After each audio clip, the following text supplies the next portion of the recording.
Now we will discuss about the quality factor at series resonance. This can also be called as voltage magnification. Okay, so what is quality factor at series resonance?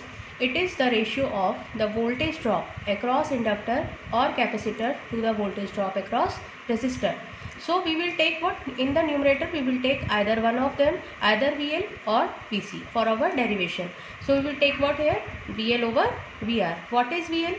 That is I into XL और VR किसके equal होता है I into R. So I and I cancels out. I हमने cancel किया तो कितना बचा है यहाँ पे XL upon R. What is XL? Omega L over R. And at resonance we know that omega can be replaced by omega R. So omega R L upon R. What is omega R? It can be written as 2 pi FR into L up over R. Now this formula 2 pi FR L upon R, it can be rewrite as this one FR, और अगर हम क्या करें R के denominator में क्या ले जाएं 2 pi L, तो एक ये सेपरेट टर्म बन जाएगी FR और अपॉन में कितना आ गया R अपॉन 2 pi L.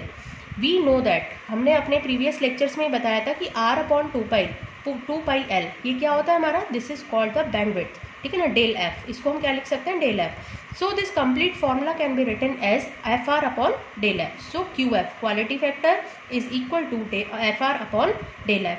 ये रिलेशनशिप है किसके बीच में, क्वालिटी फैक्टर के, रेजोनेंट फ्रीक्वेंसी एंड बैंडविड्थ. ये पूछा जाता है 2 मार्क्स में आ जाता है ये क्वेश्चन. ओके, अब अगर हमें क्वालिटी फैक्टर को डिराइव करना है फर्दर तो हम क्या करेंगे, from this step 2 pi FR L over R we will take further what is the value of FR at series resonance, that is given by 1 upon 2 pi under root LC. हमने यहाँ पे इसको put किया, 2 pi से 2 pi cancel हुआ and then the final expression will be 1 upon R under root L over C. This is quality factor at series resonance.